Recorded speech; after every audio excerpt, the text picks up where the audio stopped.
और आज भाषण से ज्यादा मैं अपने दिल की बात रख दूं तो बेहतर है।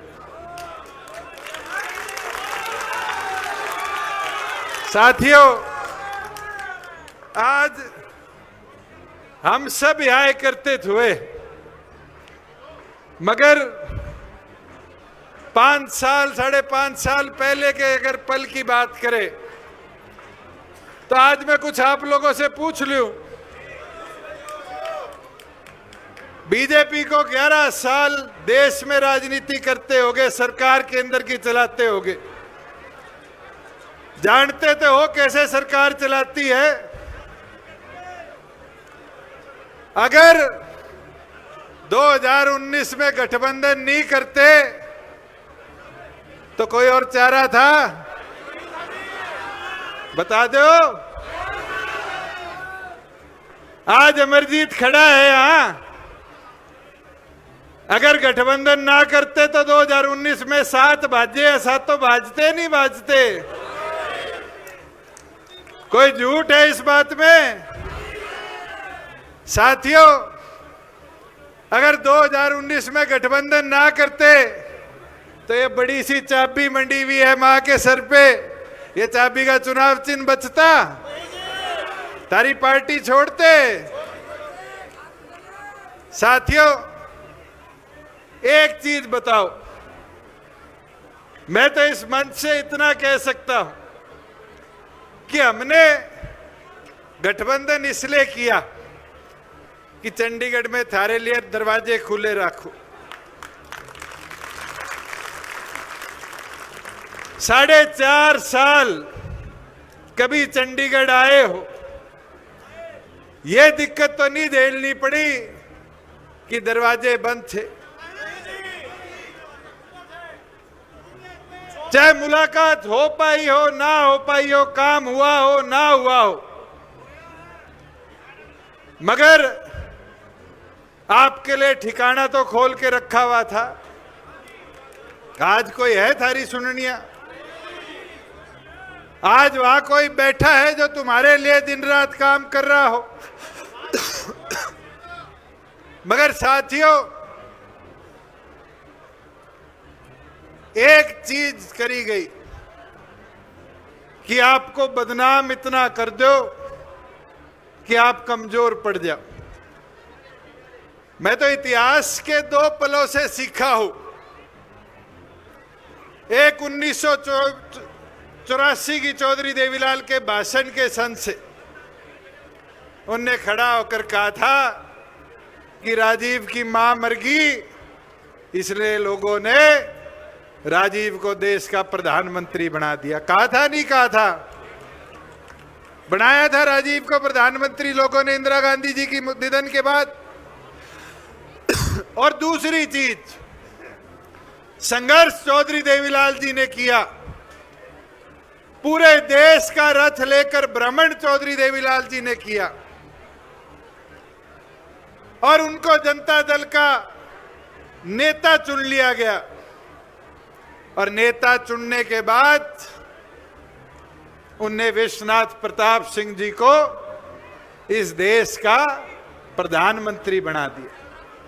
उनने तो अपने मन की बड़ी अच्छी बात को पूरा किया, जनता के साथ करे गए वादों को पूरा करवाने के लिए कदम उठाया।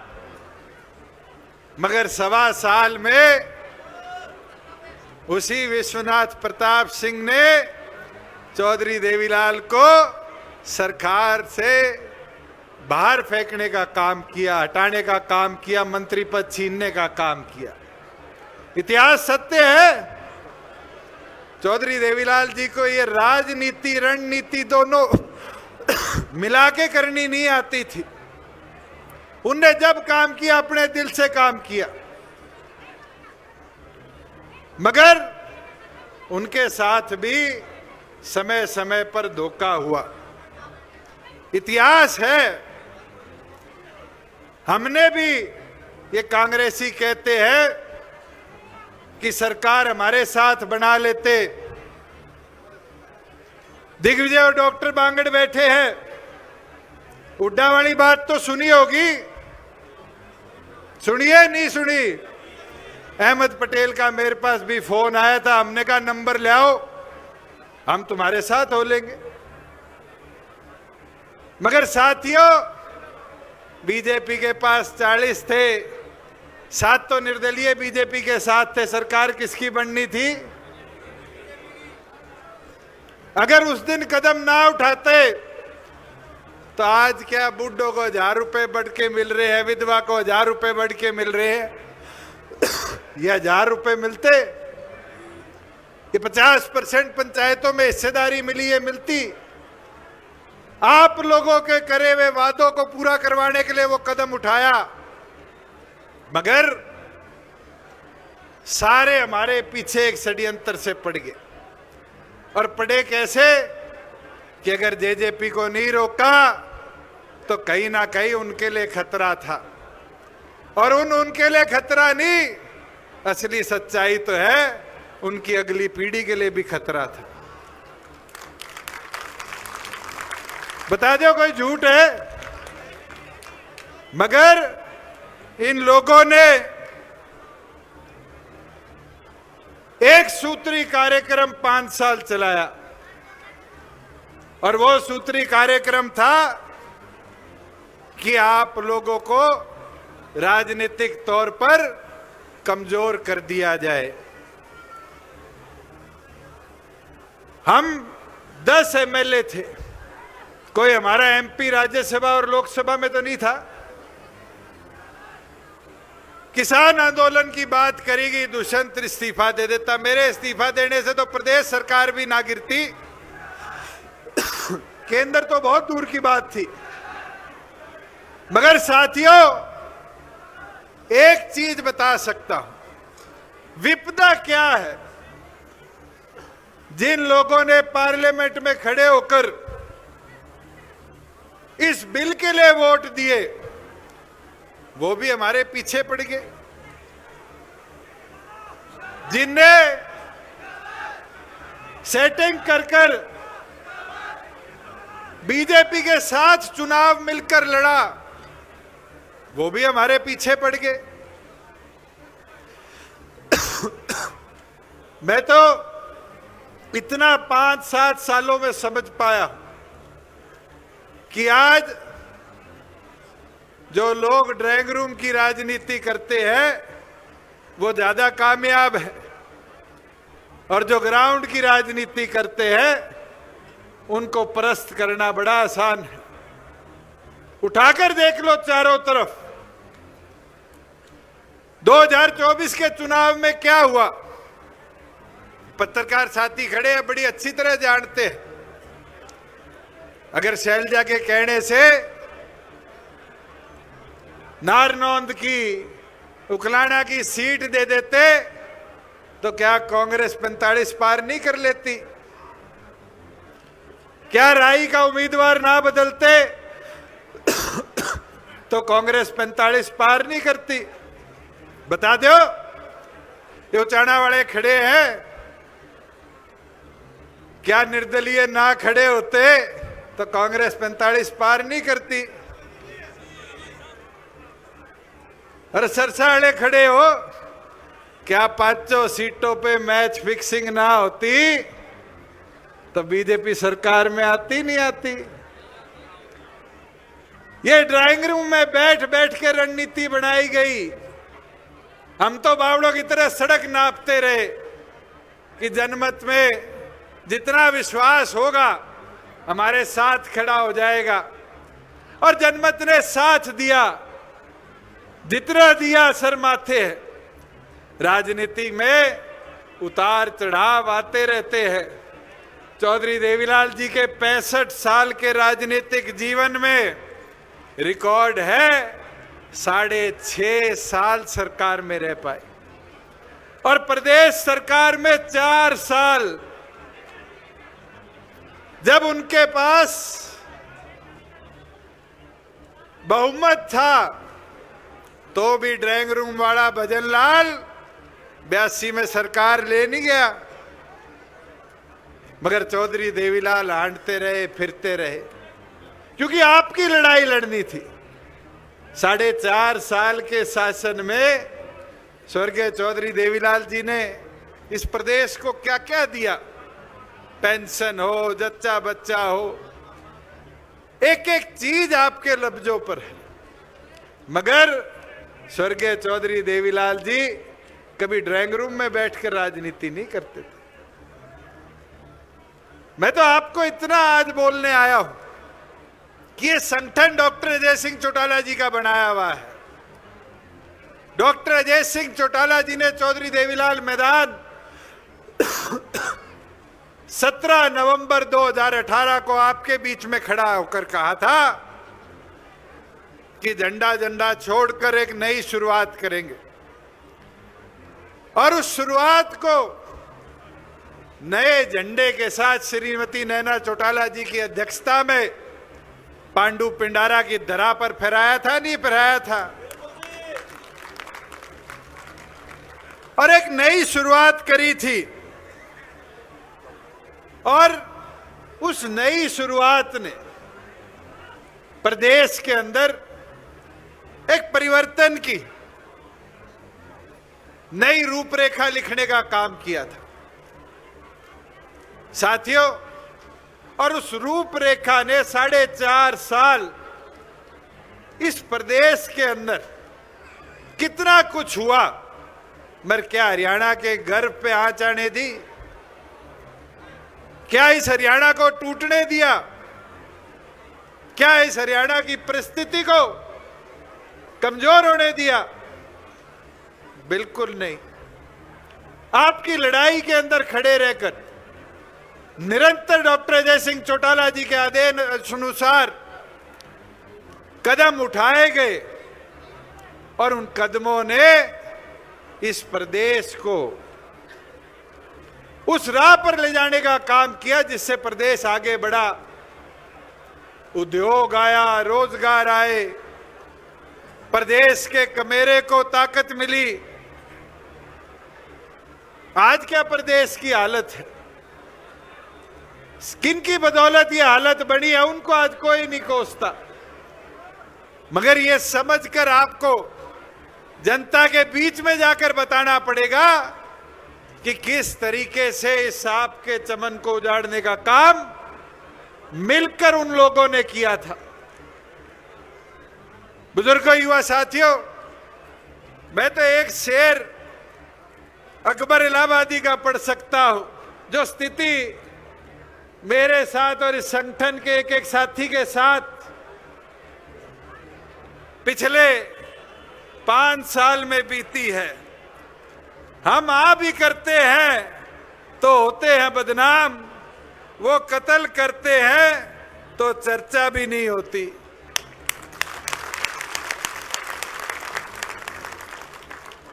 साथियों, प्रदेश के आज क्या स्थिति है अपराध की? आज चाहे अपराध के अंदर मर्डर हो, रेप हो, चाहे फिरौती हो, रंगदारी हो, लूट हो, डकैती हो, निरंतर अपराध इस प्रदेश में बढ़ता जा रहा है। और प्रदेश का मुखिया कहता है गुंडों भाग जाओ, प्रदेश का डीजी कहता है गुंडे थार में, बुलेट में आते हैं। अरे अपराधियों को पकड़ो, अपराध को रोको, मगर इस प्रदेश को तो बचाओ। क्या हालत है? जलेबी बनाने वाला हो, जूता बेचने वाला हो, ढाबा चलाने वाला हो, मुख्यमंत्री का खुद का व्यवहार विभाग शराब का ठेकेदार हो, राजनीतिक व्यक्ति हो, डॉक्टर हो, हर प्रकार से लॉ एंड ऑर्डर इस प्रदेश का निरस्त हो चुका है। मैं एक चीज जो पिछले दिनों घटना हुई उसके ऊपर कहना चाहूंगा कि टूटे हुए पोल ने दिया खिलाड़ी मार, खत्म कर दिए इस प्रदेश के सारे रोजगार, अपराधी सारे विदेश में फरार, मगर इनको कातिल नजर आती है बुलेट और थार।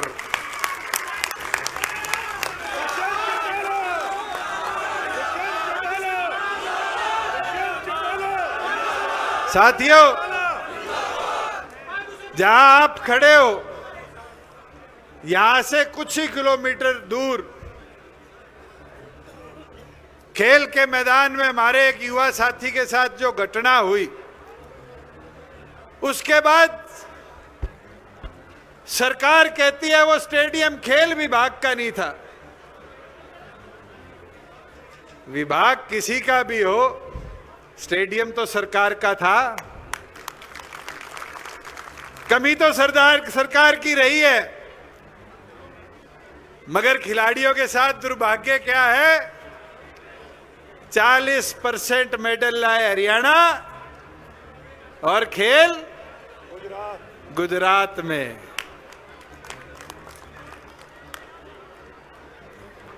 आज ऐसी स्थिति बन चुकी है, कॉमनवेल्थ गेम जैसे के लिए गुजरात चुना गया। औद्योगिक सब्सिडी देनी हो केंद्र सरकार ने तो गुजरात चुना गया। और अब तो हमारे मुख्यमंत्री की नकेल भी कहां है, कहां है? समझो इस चीज को साथियों कि आज व्यवस्था सुधारने पे विचार नहीं है इन लोगों के। इन लोगों की सोच एकमात्र है कि कैसे हमारा आपस का ताना बाना जो है, भाईचारा जो है, उसको तोड़ दिया जाए। ये नहीं देखते रोजगार कैसे बनाना है। मगर इनके विधायक, इनके सांसद क्या भाषा बोलते हैं, किस तरह के विचार रखते हैं, जानवरों से तुलना करी जाती है। साथियों, ये समझो जो इनने व्यवस्था मेवात के लिए बनाई थी वो मेरे देखी हुई है। सबसे पहले पीड़ा में मैं बोला था कि एसपी छुट्टी पे था, तुमने जानबूझकर ये वारदात कराई। आज तक उस घटना पे एसपी के खिलाफ कोई कार्रवाई नहीं हुई। साथियों, ये आज भी वही माहौल बना रहे हैं जो इनने पंचकुला में बनाया था जब राम रहीम को सजा हुई थी। लोगों को आमंत्रित किया, फिर उन पे डंडे बरसाए, लाठियां बरसाई, उनकी जान गई। ये वो माहौल बना रहे हैं जो रोहतक में हुआ था, लाडसोली में हुआ था, हांसी में हुआ था 2016 में, याद है, जब पुलिस नहीं थी मगर इस प्रदेश की व्यवस्था को बिगाड़ा गया। ये इनका पुराना एजेंडा है और केवल मात्र यहां नहीं, ये तो एजेंडा 1990 के दशक से चलाते आ रहे हैं।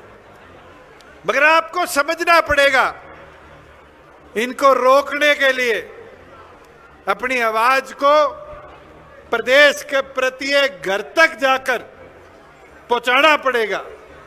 साथियों, मैं तो हैरान था, परसों अखबार में एक कटिंग देखी और कटिंग थी कि मुख्यमंत्री ने कहा है कि 50 लाख रोजगार 2047 में बना लेंगे।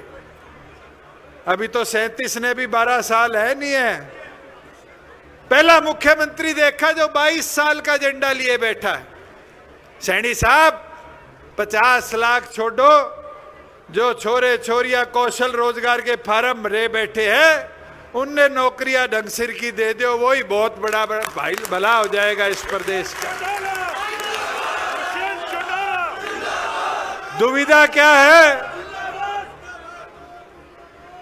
कि कल मेरे को एक साथी ने एक वीडियो भेजी, मैं देख रहा था कि असिस्टेंट प्रोफेसर अंग्रेजी के लगने थे प्रदेश में 613 और एचपीएससी ने भर्ती निकाल दी। नेट और पीएचडी से पढ़ा लिखा तो कोई नहीं होगा। 613 पदों के लिए नेट पीएचडी करे हुए 4800 से ऊपर एप्लीकेशनें भरीगी। 4800। और पास कितने करे? 158। और 158 में भी 50% हरियाणा के बाहर की। यह आज भर्तियों की स्थिति है। अगर इस प्रदेश की डिग्री करा हुआ बच्चा असिस्टेंट प्रोफेसर लगने लायक नहीं है, तो फिर जो एमडीयू में हुआ वो तो इस प्रदेश के 21 विश्वविद्यालयों में चल रहा है।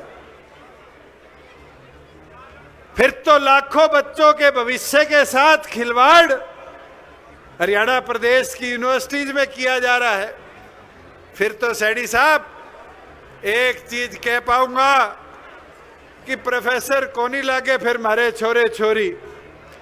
फिर तो उनके पास दो ही ऑप्शन रह गए, या तो पीएचडी नेट करे हुए ग्रुप डी की भर्ती के लिए फार्म भरेंगे, फिर ये पत्रकार साथी लिखेंगे कि 4 पीएन की पोस्ट के लिए 40 पीएचडी होल्डर, या फिर दूसरा ऑप्शन आप खुद बना रहे हो कि वो डोंकी रूट से विदेश में जाकर नौकरी ढूंढे।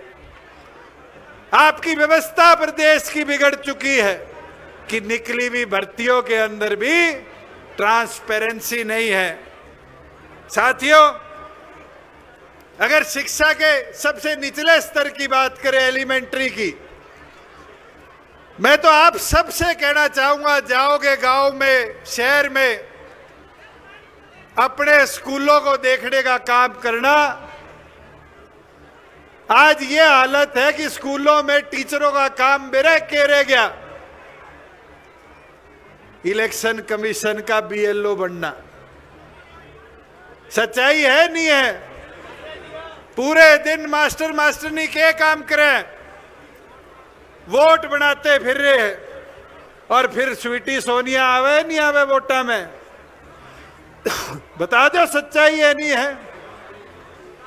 मैं तो इस मंच से अनुरोध करता हूं सैनी साहब से कि अगर एजुकेशन सिस्टम को सुधार नहीं पा रहे तो इस एजुकेशन डिपार्टमेंट को बंद कर इलेक्शन कमीशन डिपार्टमेंट को देने का काम कर दो,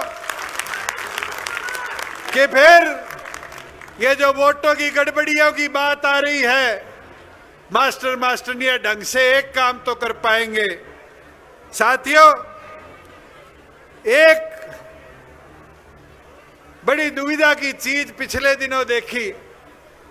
मंच पर डॉक्टर भीमराव अंबेडकर जी की हमने तस्वीर लगा रखी, और हमारे लिए सौभाग्य है कि जब चौधरी देवीलाल जी इस देश के उप प्रधानमंत्री थे, तब डॉक्टर बाबा भीमराव अंबेडकर जी को उनने मरणोपरांत भारत रत्न से सम्मानित करवाया था।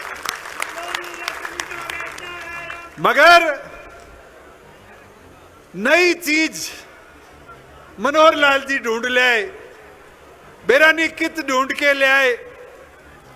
मोदी तो कह रहा है कि संविधान निर्माता संविधान दिवस पर डॉक्टर बाबा भीमराव अंबेडकर जी की जय, और मनोहर लाल जी के बोल रहे हैं अंबेडकर ने संविधान नहीं लिखा था। 10 साल रह लिया इस प्रदेश का मुख्यमंत्री, 10 बार अंबेडकर जयंती बनवाई थी, और केंद्र जाते ही इतनी जल्दी भूलने लग गया। साथियों, मैं आपको एक चीज बता देता हूं, प्रदेश का डाटा उठाकर देख लो, 21 यूनिवर्सिटी है, कोई ऐसी साथी इनने वाइस चांसलर लगा रखा हो। तो मैं बावड़ा था, 4 चेयरमैन थी, 4 ऐसी साथियों को देकर सम्मान से विधानसभा से अप्रूव कराया था। चौटाला जिंदाबाद, एससी समाज के रक्षक जिंदाबाद। साथियों, आज राजधानी पे खतरा है। सुनने में आया है कि अब विंटर सेशन में ये बिल लेकर आ रहे हैं। और बिल किस चीज का? कि चंडीगढ़ के अधिकार जैसे जम्मू कश्मीर को दिए, लद्दाख को दिए, दमन दीव, गोवा को दिए, अब केंद्र के हाथ में आ जाएंगे। तो फिर तो हमारी राजधानी भी गई। हमने प्रयास किया था नई विधानसभा की जमीन मिल जाए, केंद्र ने वो प्रस्ताव भी फेंक के मारा। क्यों? क्योंकि ये जानते हैं कि आज विधानसभा में बैठे 90 के 90 सदस्य गूंगे और बहरे हैं, कोई लड़ाई लड़ने जोगा नहीं है। ये तो एक काम कर सकते हैं, जैसे खेत में आपा खड़े हैं, इस खेत में अगर कोई किसान पराली जला दे तो पुलिस वाला आके उस पे पर्चा दर्ज कर देगा और फिर मेरी फसल मेरा ब्यौरा से उसकी सरकारी खरीद रोक देंगे। ये तो किसान को प्रताड़ित करना जानते हैं। और इस बार तो घीसा गाल दिया सैनी ने। जीरी लेके गए थे सारे मंडी में। मैं पूछना चाहता हूं, 4.5 साल में थारी जीरी बिकी थी नहीं बिकी थी? ढंगता है मर इस बार कह रहा बिरान भी नहीं, इस बार तो किसान की रेरे माटी करी। जीरी 350 सस्ती, बाजरा 800 सस्ता। और आज चले जाओ हिसार में, फतेहाबाद सिरसा मंडी में नरमा ट्रालियों में पड़ा है, 1500 2000 सस्ते में भी खरीदने वाला नहीं है।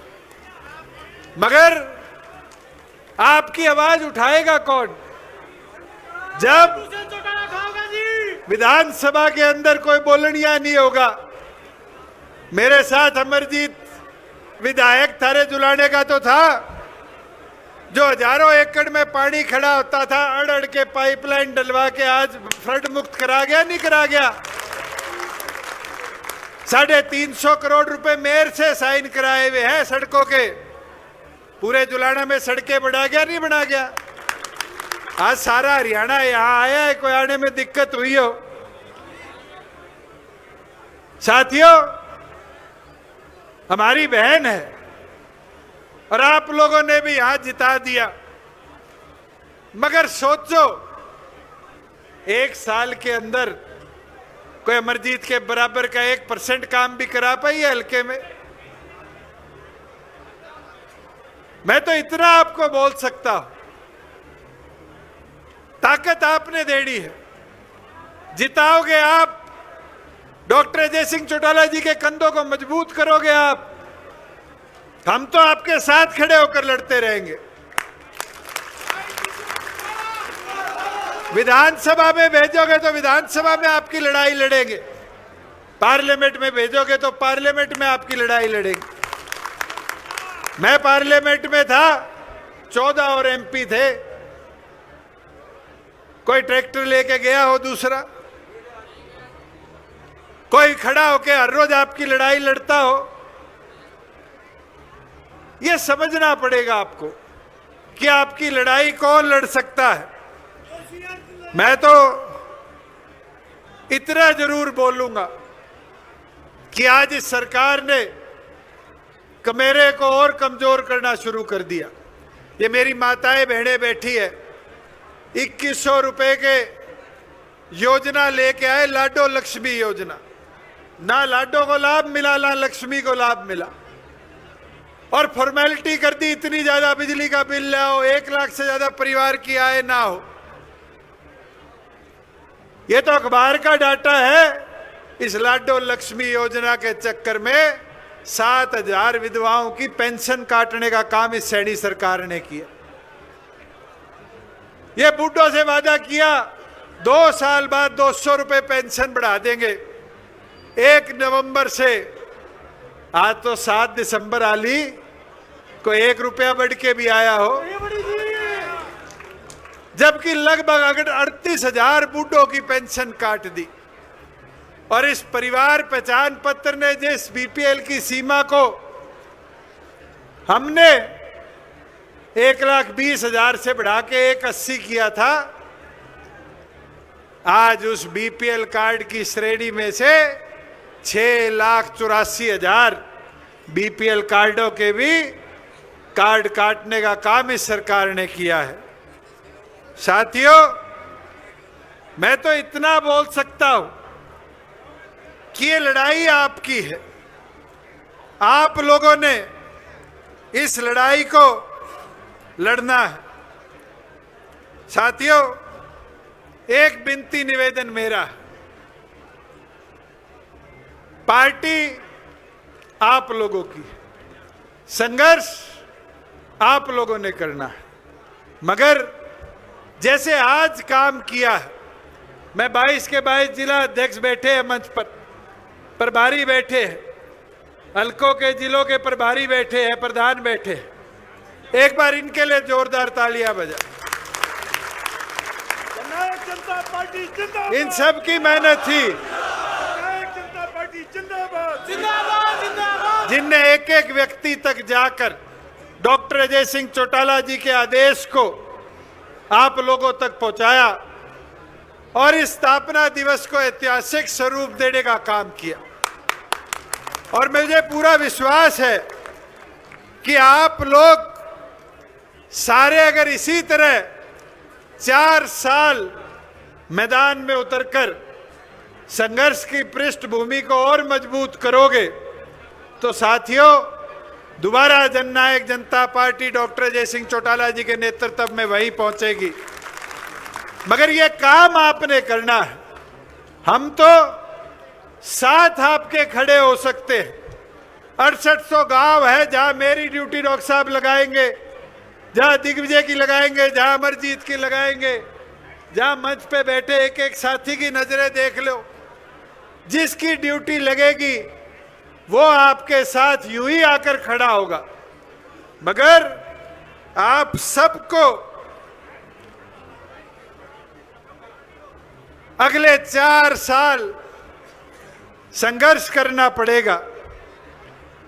मैं तो इतना आपको विश्वास के साथ कह सकता हूं, चौधरी देवीलाल जी के जीवन से हमने सीखा है कि अगर पांव की रफ्तार चलती रहेगी तो आपको कोई रोकने वाला नहीं है।